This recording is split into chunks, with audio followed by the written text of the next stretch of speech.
Olá, meu nome é Fabrícia Fontes, sou monitora da disciplina de Biofísica para a Farmácia e sou pós-doc da professora Cláudia Figueiredo. Hoje eu vou falar um pouco sobre o transporte de membranas para vocês. Então, relembrando um pouco da membrana celular, a gente sabe que é graças às membranas, né, as membranas celulares, que a gente consegue compartimentalizar as células. A sua principal função está relacionada à conservação de energia, tá? Eu gosto muito de fazer uma comparação com uma bexiga de aniversário. A membrana ela é capaz de prender, né, toda aquela energia dentro da célula, assim como a bexiga, ela prende o ar dentro daquela estrutura de plástico. Então, a membrana plasmática, ela não produz energia. Ela é responsável pela conservação da energia dentro das células. Mas existe outra membrana que ela é capaz de produzir energia, que a gente vai ver um pouquinho no final da aula, tá? Que são as membranas das mitocôndrias, certo? Mas a membrana plasmática, ela conserva energia, ela não produz energia. Além disso, vocês viram na aula da professora Iraima, né, de difusão, que ela é responsável pela manutenção, né, desse gradiente de concentração. Existem muitas substâncias fora das células, né, e muitas substâncias dentro da célula. E quem garante o que entra e o que sai é a composição da membrana plasmática, tá? Então, ela regula toda essa parte de entrada e saída de substâncias, ela protege as células em relação a alguns ataques externos e também ela é responsável por toda a, a, a relação de comunicação com outras células. Para a gente relembrar um pouco, né, é muito importante relembrar a estrutura da membrana plasmática. Nós temos três componentes principais: lipídios, carboidratos e proteínas, tá? Os lipídios vão formar essa bicamada lipídica, né? Então, vocês devem lembrar da aula de biomoléculas que essa bicamada ela é feita por fosfolipídios, em que tem uma cabeça polar e um corpo apolar. O que significa isso? Eu tenho carga, certo? Nessa região aqui da cabeça, e eu não tenho carga nessa região no corpo. O que faz com que ela tenha essa região aqui entre, né, essa região interna da membrana, que ela seja hidrofóbica. E essa propriedade é muito importante quando a gente fala em relação ao transporte de substâncias, tá? Além disso, as proteínas que estão, vocês viram na aula de estrutura da membrana, que as proteínas que estão inseridas na membrana plasmática refletem, né, a capacidade de transporte das substâncias. Reflete também se existe um tipo de sinalização, se aquela célula ela é importante para sinalização, para comunicação, né? Essas proteínas que vão ser importantes para essas funções. E a gente tem os carboidratos, né? Também aqui na estrutura da nossa membrana, né? Alguns carboidratos mais longos, menores, que são essenciais também para a sinalização. Então, a membrana celular ela é um aglomerado molecular que é estabilizado por forças intermoleculares, tá? Existem vários tipos de forças diferentes aqui que faz com que essas proteínas, lipídios e carboidratos elas se unam, formem esse mosaico fluido, tendo como constituição básica, então, lipídios, isoprenóides, proteínas e carboidratos. Como eu falei, a estrutura, né, da membrana, a bicamada lipídica, ela é quem fornece toda essa capacidade de permeabilidade das substâncias. Então, por ter um interior hidrofóbico, tá? Por ter um interior hidrofóbico, poucas serão as substâncias que serão capazes de atravessar essa membrana. A gente sabe que pequenas substâncias e moléculas hidrofóbicas pequenas, elas conseguem passar facilmente, tá, pela membrana. Moléculas também pequenas, certo?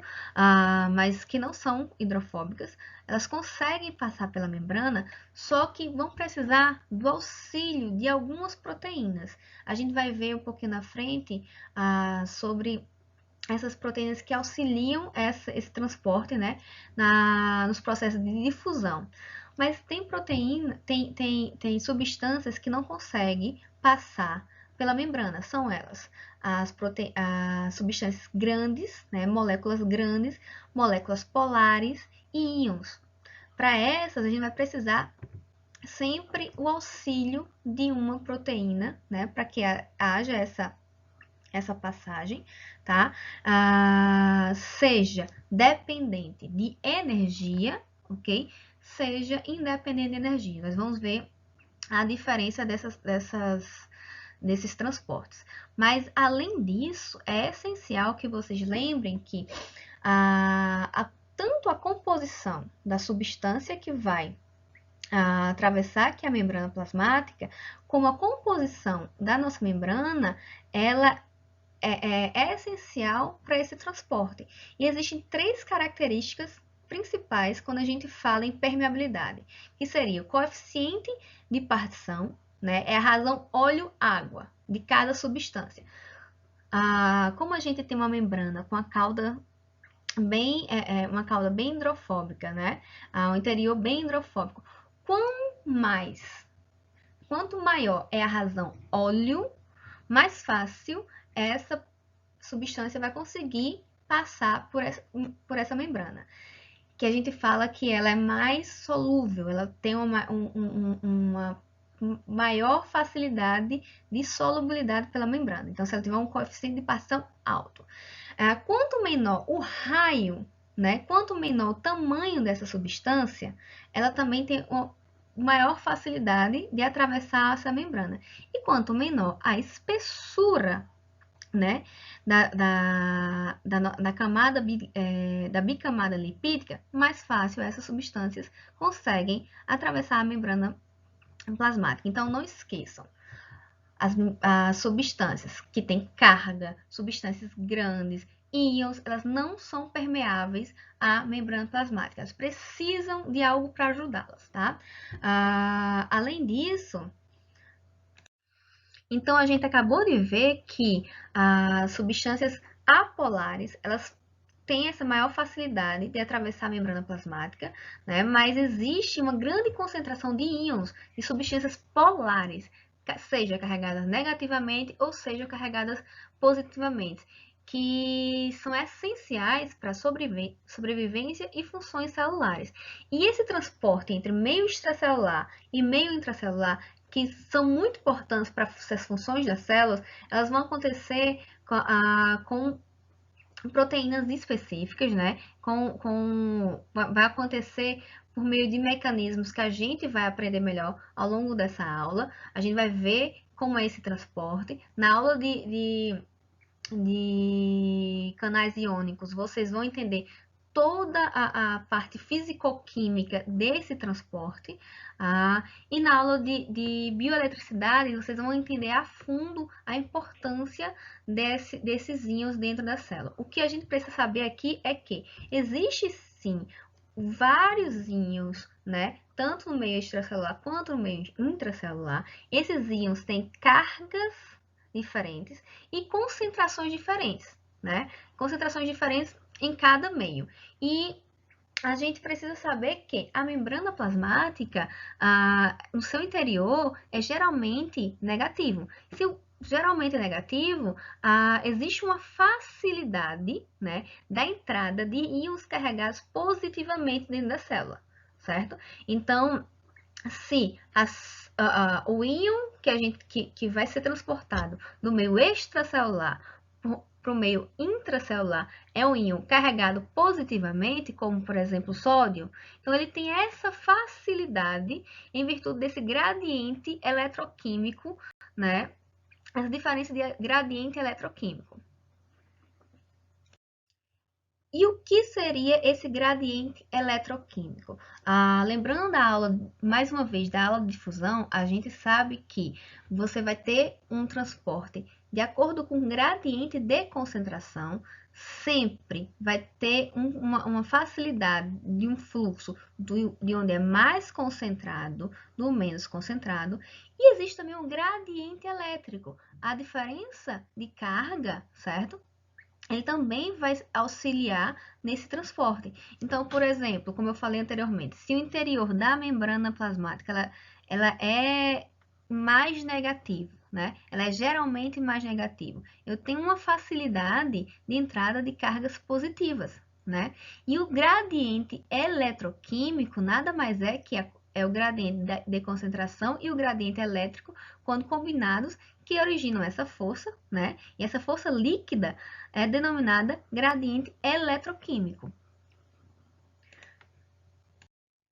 Além desse gradiente, seja de elétrons ou da concentração das substâncias no meio extracelular ou no meio intracelular, nós vamos ver que o transporte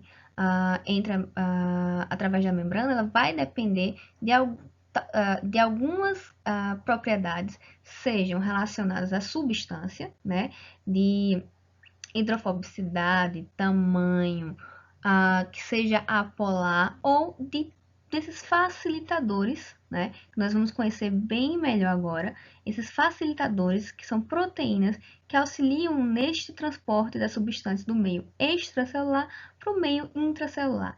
Então, esse transporte ele é dividido em dois tipos: transporte passivo, sem gasto de energia, e transporte ativo, com gasto de energia. Imaginem andando de bicicleta. A gente se depara com morro. Se a gente está descendo o morro, você não precisa pedalar. Você não gasta energia. Então, você está executando um transporte passivo. Você consegue se deslocar, modificar a sua posição atual sem gastar energia. Você está de bicicleta, né? E a bicicleta pode ser o seu facilitador ou não. Mas se você estiver na direção ao contrário, você tem que subir o morro estando de bicicleta, você vai gastar mais energia, você vai ter que pedalar, você vai ter um aporte maior de energia. Então, essa necessidade de energia a gente chama de transporte ativo. E esse transporte ativo ele pode ser do tipo primário ou secundário. No transporte passivo, a gente vai aprender que existe, então, a difusão, né, da substância, dependendo de suas propriedades, pela membrana plasmática, pode ser facilitada, olha só o nome, a substância ela consegue entrar dentro do interior da célula pela facilitação por uma proteína carreadora ou proteína canal, o que quer que seja. Mas no transporte ativo, a gente vai ter esse gasto de energia. E em que situações a gente precisa gastar energia? A célula, ela precisa, né, para seus mecanismos celulares, seja contração, impulso nervoso, comunicação, resposta imune, às vezes ela precisa que entre dentro da célula certas substâncias. Imagine aqui, no meio extracelular, você tem uma substância em menor concentração, e no meio extracelular, e no meio intracelular, você tem uma substância em maior concentração. Pelo que a gente aprendeu de difusão, a tendência é que no meio mais concentrado saia para o meio menos concentrado. Mas nesse caso, eu preciso que a substância que está no meio menos concentrado entre, né, no meio mais concentrado. Então, para isso, vai ter a necessidade de gastar energia. Vai ter uma proteína específica, vai ter uma bomba, às vezes esse transporte é feito por bombas, né, que fazem que haja esse transporte dessa substância no meio menos concentrado para o mais concentrado, gastando energia. E esse tipo de transporte nós chamamos de transporte ativo primário. É o clássico que vocês aprenderam no ensino médio. Um exemplo muito comum é a bomba de sódio e potássio. Mas também existe o transporte ativo secundário. Você tem sim o gasto de energia, mas acoplado a uma segunda reação, que é aquilo que eu falei anteriormente. A gente tende a fazer reações com o menor gasto de energia possível. Então, é um transporte acoplado e você tem, então, essa entrada de substâncias do meio menos concentrado por mais concentrado. Então, sempre que a gente falar de transporte sem gasto de energia, estaremos falando do transporte passivo, seja ele difusão simples, tá? Que não existe a necessidade de um carreador, de uma proteína canal, de uma proteína que transporte essa substância do meio extracelular para o meio intracelular, mas ela vai depender das propriedades da substância que vai se difundir na membrana plasmática e da sua concentração. A gente sabe que a tendência é que a difusão ocorra do meio mais concentrado para o meio menos concentrado, até que haja a formação do equilíbrio, tá? Que é um exemplo bem simples, que os dois componentes eles estão se difundindo nessa estrutura até que cheguem ao equilíbrio. E essa difusão simples, ela vai ser sempre a favor do gradiente, vai depender do movimento aleatório das moléculas, porque por vezes essas moléculas elas colidem e atrapalham nessa difusão. Tamanho da substância, quanto menor substância sem carga, tem essa maior facilidade da difusão pela membrana e o coeficiente de partição. Não esqueçam, razão óleo, água. Quanto maior a razão óleo, mais fácil é essa permeabilidade dessas substâncias na membrana plasmática.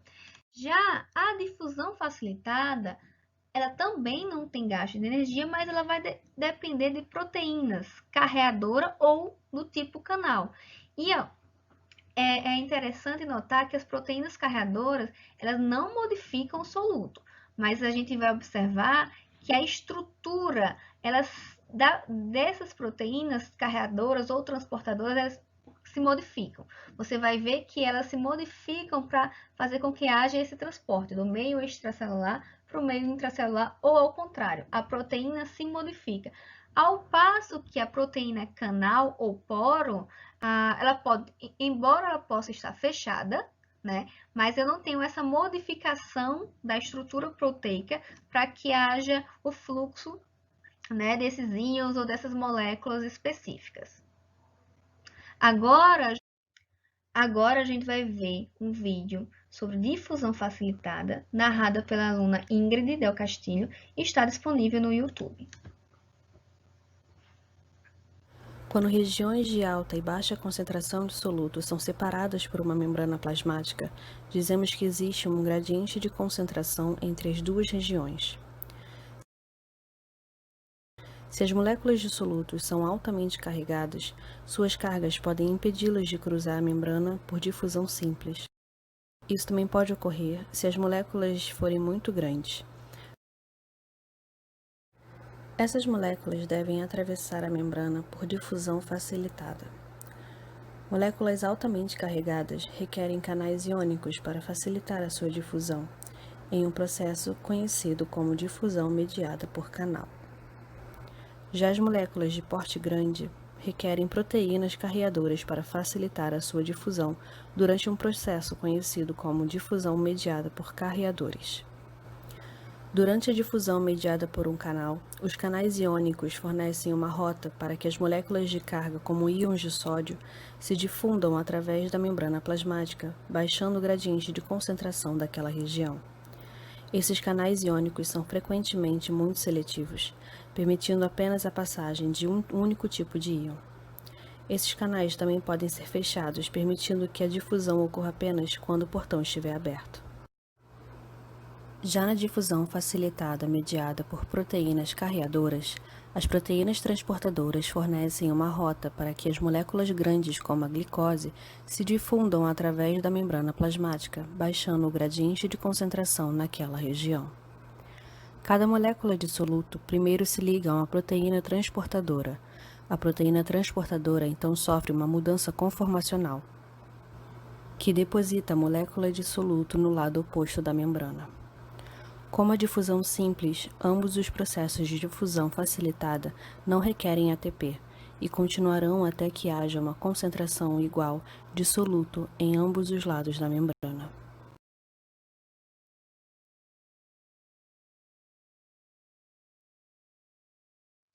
E qual seria a diferença da difusão simples da difusão facilitada, já que ambas não necessitam de energia. A gente viu que a difusão simples ela é limitada pelo gradiente de concentração, ou seja, eu tenho o transporte de uma substância da região mais concentrada para menos concentrada. Já a difusão facilitada, ela vai precisar de algum facilitador, de uma proteína transportadora, que aqui nesse caso vai ser limitado, então, pela capacidade dessa proteína de transportar essas substâncias, dessa capacidade de fixação dessas substâncias. Ou seja, então eu vou ter que a velocidade de transporte na difusão facilitada, ela pode ser saturável, já que as proteínas de transporte, elas podem estar completamente completamente preenchidas por esses solutos. Então, aqui em o que é que a gente pode ver?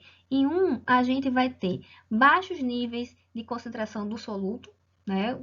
Pouca substância a ser transportada. Então, se eu tenho pouca substância a ser transportada, eu tenho proteínas carreadoras com sítio de fixação disponível. Então, é muito mais fácil transportar aqui, já que eu tenho pouco soluto. Então, o transporte é intenso. Aqui em 2, eu já vou ter mais soluto a ser transportado. Se eu tenho mais soluto a ser transportado, eu tenho minhas proteínas de transporte completamente preenchidas. Eu começo a saturar essas proteínas. E em 3, o que acontece? Eu não tenho mais uma velocidade tão intensa de transporte, porque todos os sítios de fixação do soluto nessas proteínas carreadoras já estão preenchidos. Então, eu não tenho como fazer esse transporte. Ao passo que na difusão simples, já que não existe a necessidade de uma proteína que transporte apenas as propriedades específicas do soluto e da membrana plasmática, o meu fluxo ele é contínuo. E quando a gente fala de transporte ativo, que é diferente do transporte ativo, a gente tem que lembrar que aqui eu tenho um consumo de energia na forma de ATP. Eu vou transportar então agora moléculas que têm carga, vou transportar moléculas contra o seu gradiente de concentração na dependência do consumo de energia. E esse transporte ele pode ser do tipo primário, são as clássicas bombas, né, que consome ATP, ou do tipo secundário, eu uso de forma indireta a energia. Aqui, normalmente, é um transporte acoplado. O que significa isso? Eu vou transportar duas substâncias e comumente se transporta um íon a favor do seu gradiente de concentração, ao passo que eu transporto outra substância contra o gradiente de concentração. Nós vamos ver mais detalhes nos próximos slides. Então, a gente tem que ter em mente que existem diferentes tipos de proteínas que auxiliam nesse transporte de substâncias. E essas proteínas, elas são classificadas em carreadoras, certo? Proteínas carreadoras, proteínas do tipo canal e proteínas do tipo bomba.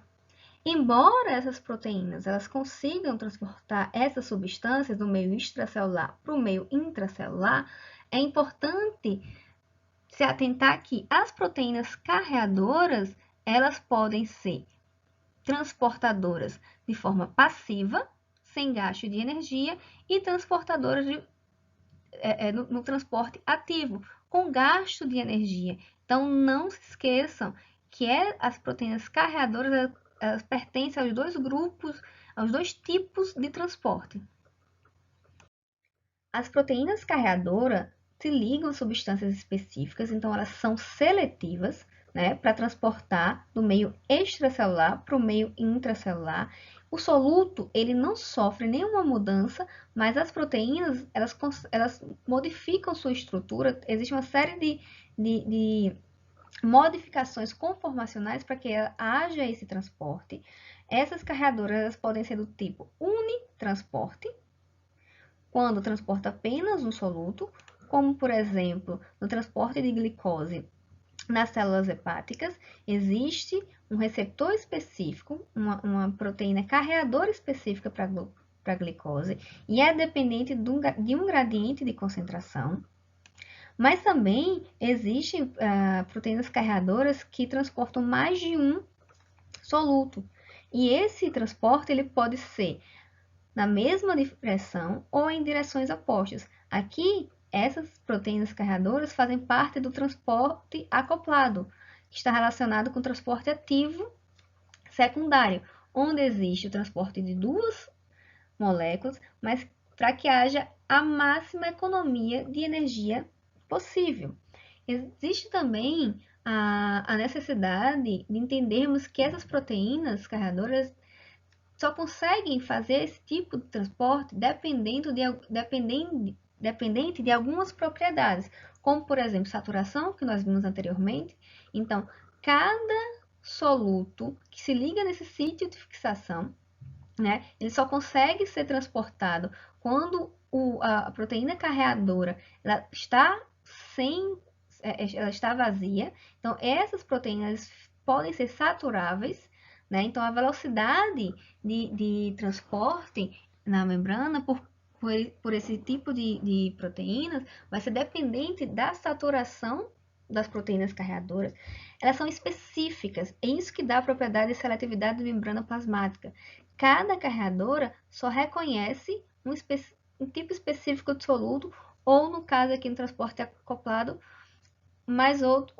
normalmente mais um íon. E existe também a competição. Em farmacologia, vocês vão aprender bastante que existe proteínas que podem, o transporte de certas substâncias pode ser inibido em virtude de competição, seja uma inibição competitiva. O que significa inibição competitiva? Naquele sítio de fixação do soluto que eu vou transportar, existe outro soluto muito semelhante, estruturalmente semelhante, que agora eu não vou mais transportar o meu soluto alvo, e sim esse que tem que a estrutura é muito semelhante. Ou a inibição não competitiva, quando existe um inibidor do meu transportador, né, da minha proteína carreadora, um inibidor em uma região alostérica e não naquele meu sítio de fixação do soluto original. Mas essa inibição aqui faz com que haja uma mudança conformacional no meu carreador e a substância não é transportada. Para consolidar o que nós aprendemos sobre transporte ativo secundário, vamos ver mais um vídeo narrado pela Ingrid Del Castillo.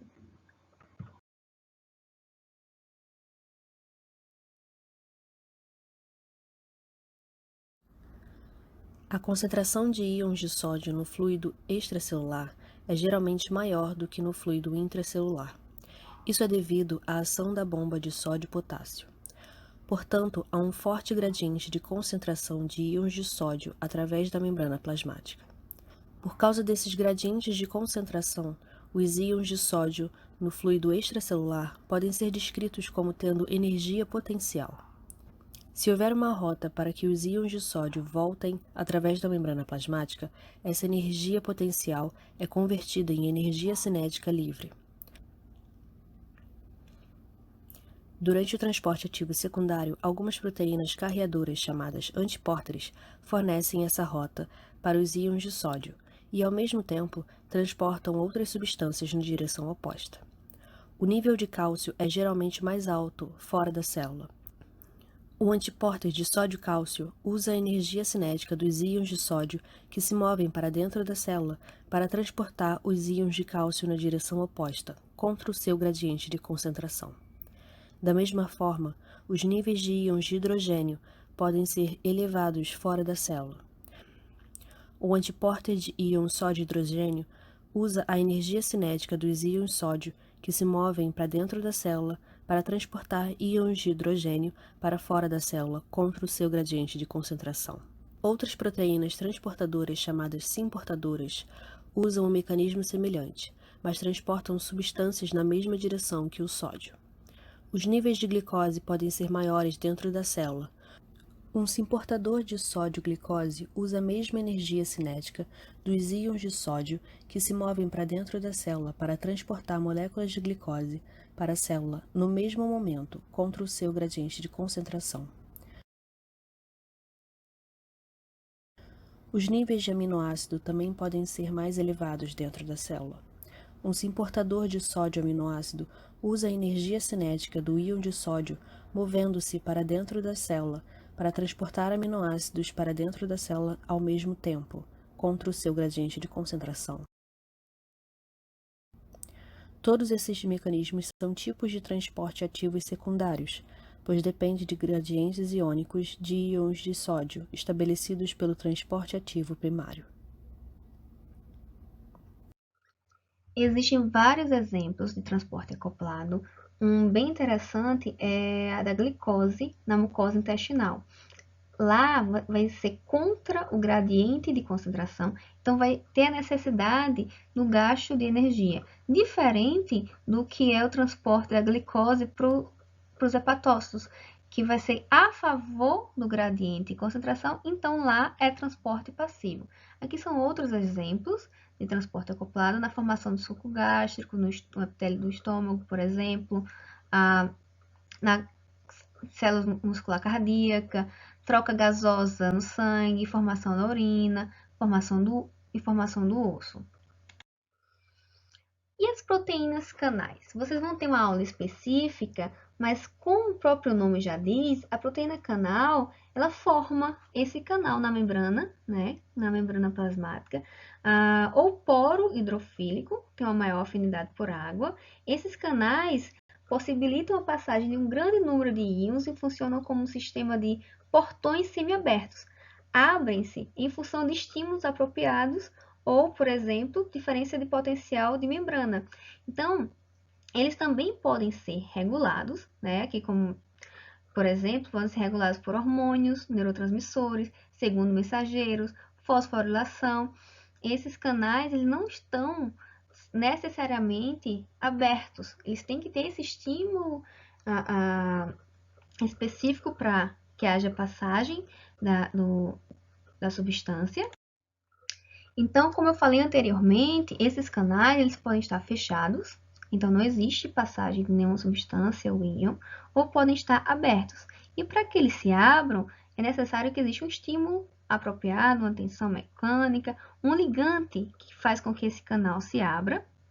E a condutância desse canal ele vai depender da probabilidade de estar aberto. Quanto maior é essa permeabilidade, quanto maior é essa condutância, maior é a passagem de íons. Só que esses canais eles também podem ser desativados, eles são fechados em virtude de alguma mudança eletroquímica ou alguma mudança estrutural aqui nos canais e por vezes eles podem ser inativados de forma irreversível. Vocês vão ver em farmacologia que envenenamento por substâncias específicas pode fazer com que haja a inativação de certos canais de forma irreversível.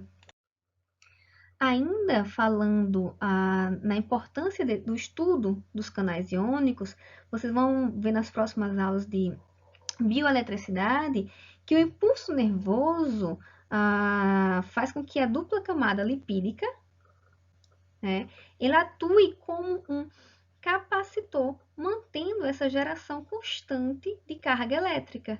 Eu tenho, então, o fluxo de íons, a abertura e o fechamento desses canais pela membrana plasmática faz com que toda essa estrutura aqui ela atue como um capacitor. Então, esses canais iônicos, eles funcionam como resistores através dessa membrana em que você vai ter a entrada e a saída e a mudança elétrica, né, em que você vai ter uma diferença de íons extracelulares e uma diferença de íons intracelulares, fazendo com que haja mudança do potencial de repouso na membrana plasmática e a condução de um estímulo elétrico nessa membrana plasmática.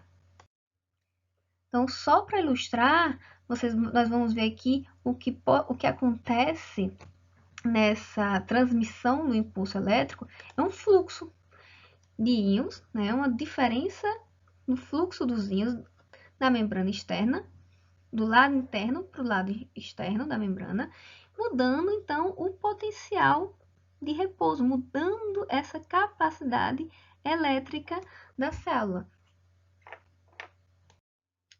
Então, para finalizar, vamos falar um pouquinho das bombas, que também são proteínas que transportam substâncias, né, mas estão relacionadas com transporte ativo, que na maioria das vezes consome ATP. Existem diversos tipos de proteínas bombas, diversas classes. As principais são da classe P, que é a comumente conhecida bomba de sódio e potássio. Elas têm uma subunidade catalítica, onde existe o consumo do ATP em uma região regulatória que normalmente é fosforilada.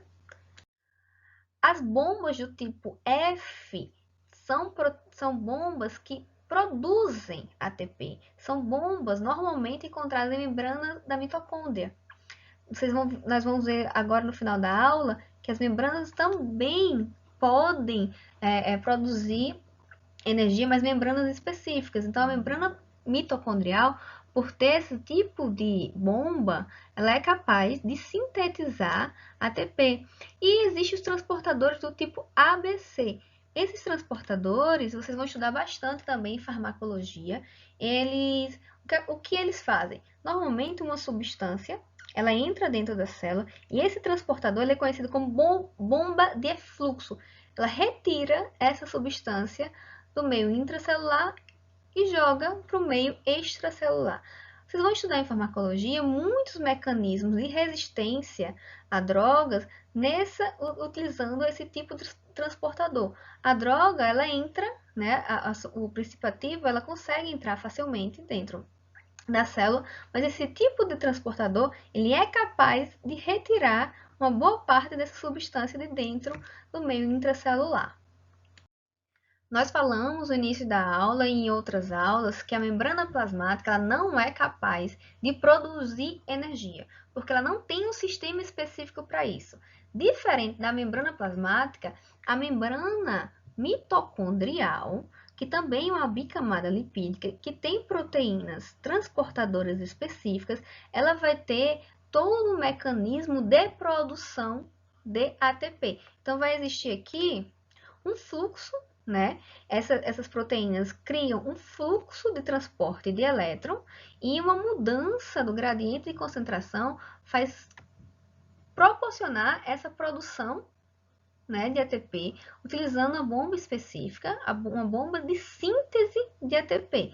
Então, especificamente, a membrana mitocondrial, ela também, né, tem essas proteínas de transporte, mas aqui ela é capaz de produzir energia. Quando a gente fala de biofísica para a farmácia, de transporte de substâncias na membrana plasmática, a gente não pode esquecer que vocês vão aprender mais para frente que a entrada de diversos fármacos dentro da célula, ela é dependente dessas proteínas de transporte, seja no tipo íon, seja carreadoras, seja no tipo bomba. A gente vai aprender que existe mecanismo de ação de diversos medicamentos que é inibição de bombas específicas. Então, vocês vão ter grande familiaridade com diferentes tipos de transportadores quando estiverem estudando farmacologia. Então, para finalizar, a gente viu que as substâncias elas vão ser transportadas, né, pela membrana, através da membrana, através de mecanismos, né, específicos, que vai depender especialmente da concentração, né, do soluto no meio extracelular e no meio intracelular e das suas propriedades fisicoquímicas, seja seu tamanho, coeficiente de partição, polaridade. Quando essa substância ela precisa entrar dentro da célula, né, e não existe o gasto de energia, a gente está diante de um transporte passivo, sem gasto de energia. Esse transporte passivo ele pode ser independente da ajuda de uma proteína transportadora, mas ele pode ser dependente da ajuda de alguma proteína transportadora. Existem 3 tipos de proteínas transportadoras.